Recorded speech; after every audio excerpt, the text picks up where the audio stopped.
त्या जळत्या चितेत त्याच्याच पत्नीने महिषीने उडी मारली आणि त्यातून प्रकट झाले महिषासूर आणि रक्तबीज.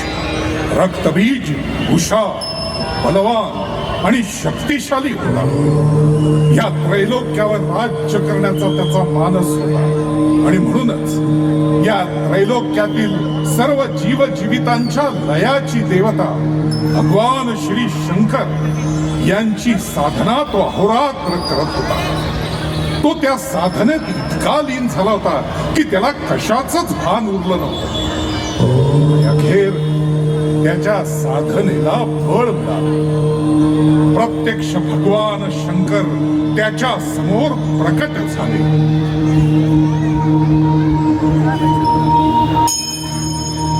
ओम नमः शिवाय. ओम नमः शिवाय.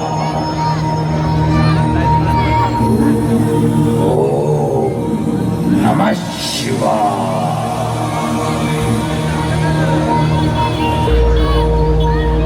रक्तबीज, माझं चिंतन थांबव आता. काय हवंय तुला?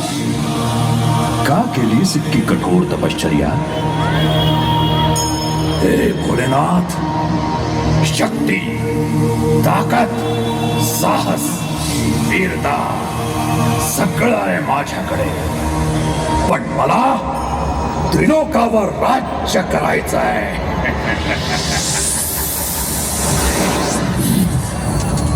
तुझ्या सामर्थ्याच्या जोरावर प्रयत्न करून बघ. शत्रू शक्तीनं अथवा युक्तीनं माझ्यावर मात करू शकेल. मला कोणी पराजित करू नये म्हणून मला अमर व्हायचंय.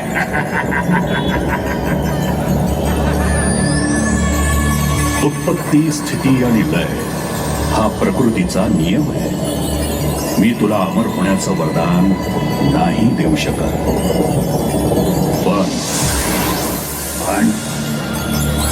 पण काय प्रभू, तुझ्या उत्पत्तीला थांबवता येणार नाही असा वर मी तुला देतो. तुझ्या रक्ताचा थेंब जेव्हा भूमीला स्पर्श करेल, त्यातून तुझ्यासारखेच अनेक रक्तबीज निर्माण होतील आणि ही प्रक्रिया निरंतर असेल.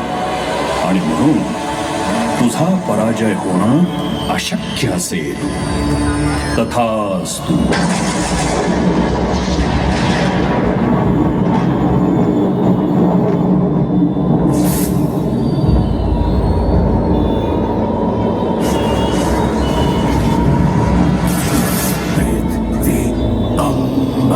सात समंदर सारी दुनिया मेरे अंदर, तेरे इशारे झुका दे सितारे.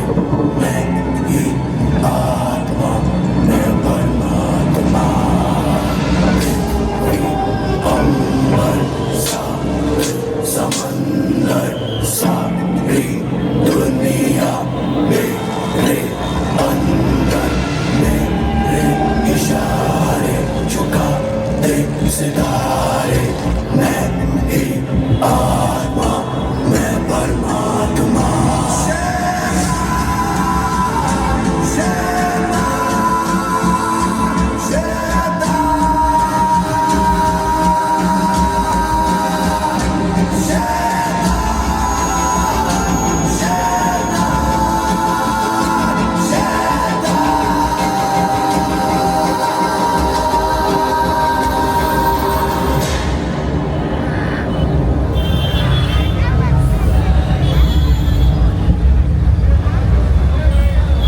अमर होण्याचं नाही, पण अमरत्वासारखं वरदान मिळाल्यामुळे रक्तबीज मातला.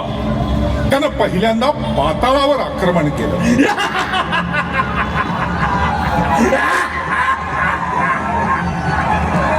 पाताळ लोकातील महिषी राजाला मारून तो स्वतः महिषीचा राजा झाला.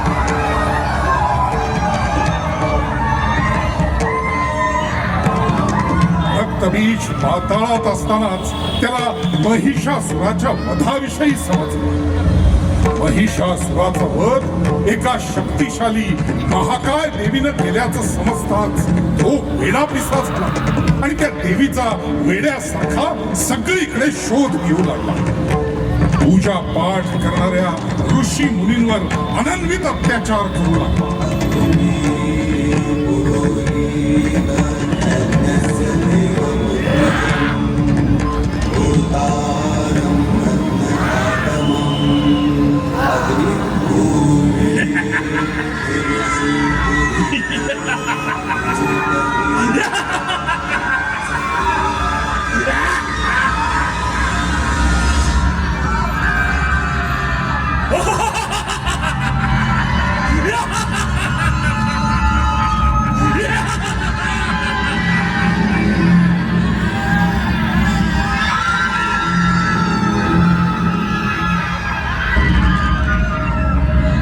एकीकडे रक्तबीजचा हा हाहाकार सुरू होता, दुसरीकडे महर्षी कश्यपांचे पुत्र शुंभ आणि निशुंभ ब्रह्मदेवाच्या तपस्येत लीन होते. ओम ब्रह्मदेवाय नमः. ओम ब्रह्मदेवाय नमः. ओम ब्रह्मदेवाय नमः. ओम ब्रह्मदेवाय नमः. त्यांची ही साधना फळास आली. आयुष्यमान भव. तर आम्ही होणारच आहोत भगवान. आम्हाला अमर व्हायचंय आणि त्याच वरदान प्राप्तीसाठी तुमची साधना केली.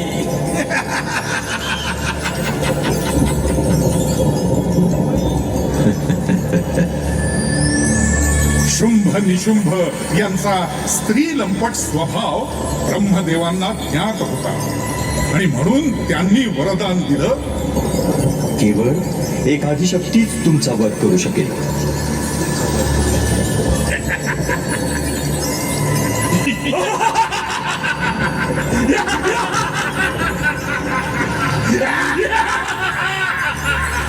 ब्रह्मदेवाच्या या वरदानानं गर्विष्ठ झालेल्या शुंभ आणि निशुंभांनी आपल्या भावाच्या हत्येचा सूड म्हणून इंद्रावर आक्रमण केलं. तेव्हा इंद्रदेव नृत्य गायनात रममाण होते.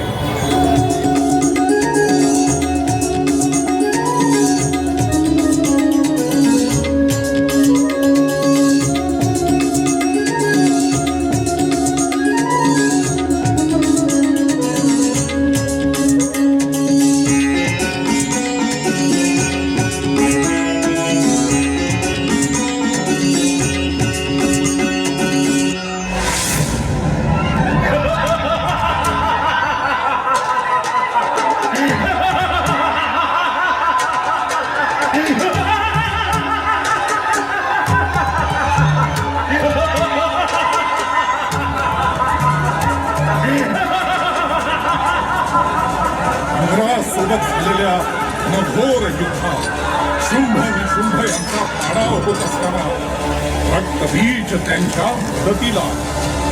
रक्तबीजाची वीरता बघून शुंभ निशुंभ त्याच्याकडे आकर्षित झाले आणि स्वतःहून त्याचं सेनापतीपद त्यांनी स्वीकारलं. सोबतच स्वर्गातून अंतर्धान पावलेल्या सर्व देवांचा माग काढण्यासाठी आपल्या अत्यंत विश्वासू अशा 2 चंड मुंड राक्षसांना त्यांच्या शोधासाठी पाठवलं.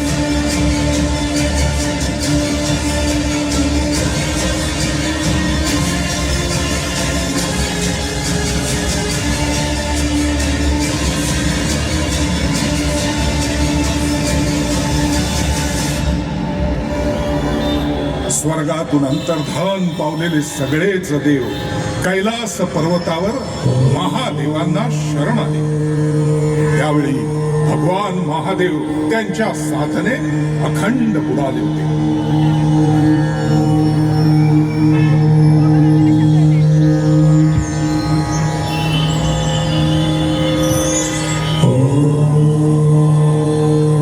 समस्त देवांचं गाऱ्हाण त्यांच्यापर्यंत पोहोचतच नव्हतं, पण त्यांचा आवाज पार्वती मातेनं ऐकला. आणि माता पार्वती त्यांच्या समोर प्रकट झाली. प्रणाम माते. प्रणाम. समस्त देवगण आज कैलासावर अवतरलेत. नक्कीच काहीतरी खास प्रयोजन असेल. माते, आम्ही अनभिज्ञ असताना समस्त दैत्यांनी स्वर्गावर आक्रमण केलं आणि त्यांच्यासोबत महादेवांचं वरदान लाभलेला रक्तबीज आहे. या संकटातून केवळ देवाधिदेव महादेवच आभास तारू शकतात.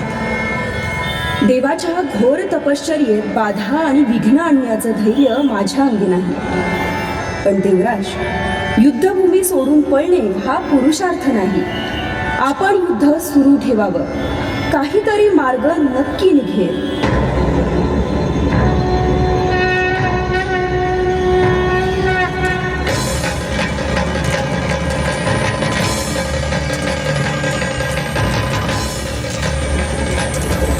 देवांच्या मागावर असणाऱ्या चंडमुंड दैत्यांची लालची नजर पार्वती मातेच्या सौंदर्यावर पडली. त्यांनी मातेच्या सौंदर्याचं वर्णन त्यांच्या धन्याला म्हणजे शुंभ निशुंभ यांना जाऊन सांगितलं. स्त्री लंपट स्वभावाचे दोघे ते वर्णन ऐकून वेडेपिसे झाले आणि मातेला मिळवण्यासाठी त्यांनी पुन्हा चंडमुंड यांना कैलासावर पाठवलं.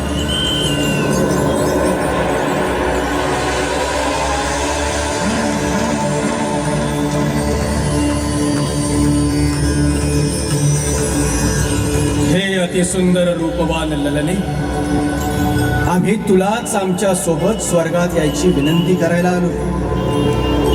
हे सुंदरी, आमच्या सोबत आमचे स्वामी शुंभ शुंभ यांना खुश कर. हे तुला स्वर्गाची राणी करतील. आणि तसही इथे या भरंग गोसाव्या सोबत राहण्यात काय हशी. तुमच्या वाणीला आवर घाला, अन्यथा काय सुंदरी.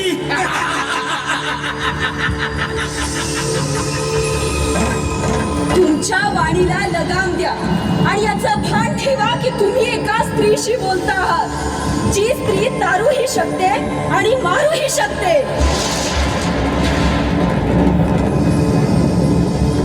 पार्वती मातेला त्यांनी हा प्रस्ताव दिला आणि सोबत अश्ली असभ्य भाषेत मातेसोबत बोलू लागली.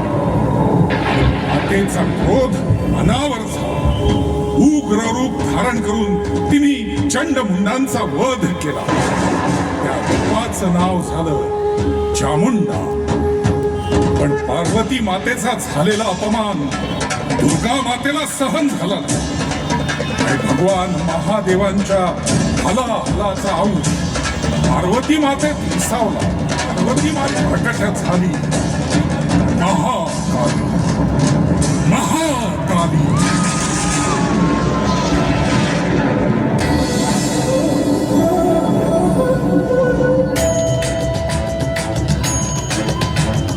कपालधारिणी काली कपालिनी जगत जननी शंकरी पाप विनाशिनी दाक्षायणी दिगंबरी सर्वाणी उपत्कारिणी मुक्तिदायिनी कामेश्वरी रुद्राणी शिवजया भवानी षोडशी अखिलेश्वरी इंद्राणी त्रिलोकतारिणी असुरदलनी पार्वती भगवती राजराजेश्वरी दुर्गा भुवनेश्वरी देवी दिगंबरी गिरीशवंदिनी कल्याणी जय जय महिषासुरा मर्दिनी ब्रह्माणी योग सिद्धिकरी शुद्ध दुर्गा देवी नमोस्तुते. अठरवास ये भद्री दुर्गा देवी नमोस्तुते. दुर्गा देवी नमोस्तुते.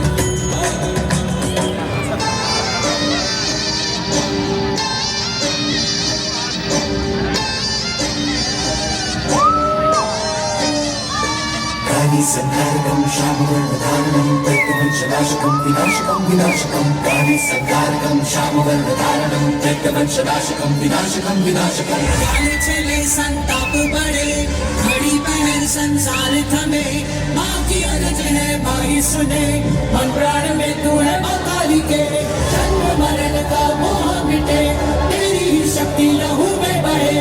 चंडमुंड धारेगा माँ चंडी के, तेरा ही आसरा हो.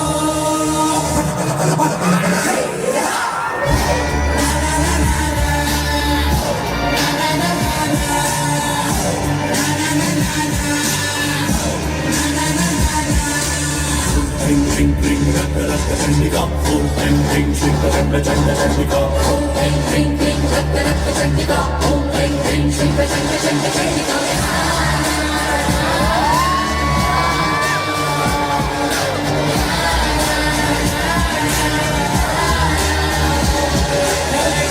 घटा अंधकार भरा तूफान उठा हाहाकार मचा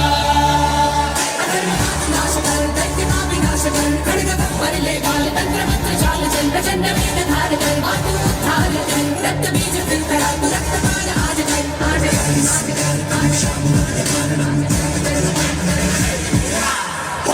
ना ना ना ना ना ना ना ना ना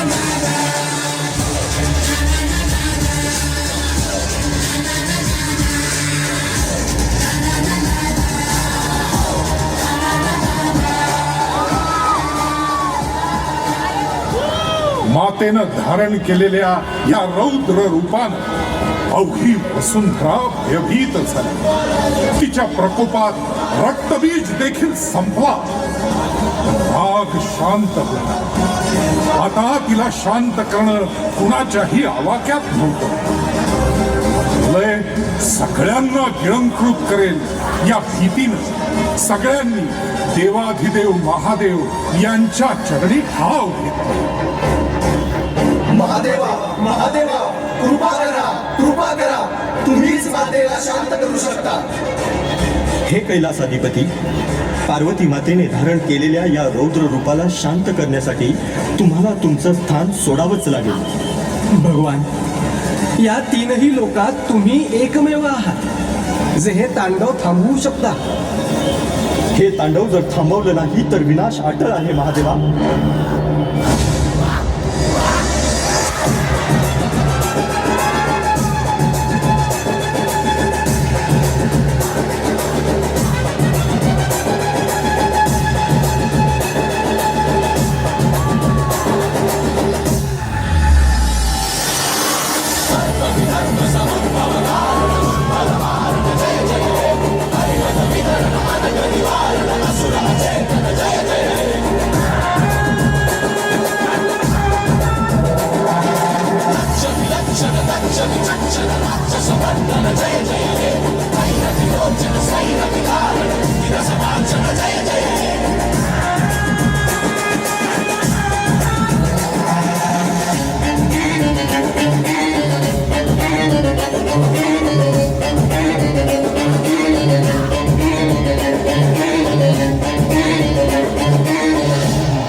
गणपती बाप्पा मंगल मूर्ती.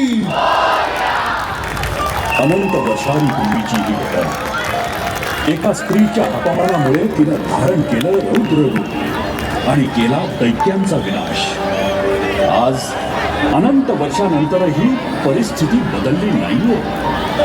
आजही हजारो रक्तबीज आपल्या आसपास उजळ माथ्यानं वावरतायत. आपल्या माता भगिनींवर अत्याचार करतायत. त्यांना कायद्याचा वचक राहिला नाहीये. आणि म्हणूनच आता गरज आहे प्रत्येक स्त्रीनं आपलं पार्वतीचं रूप सोडून महाकाली होण्याचं.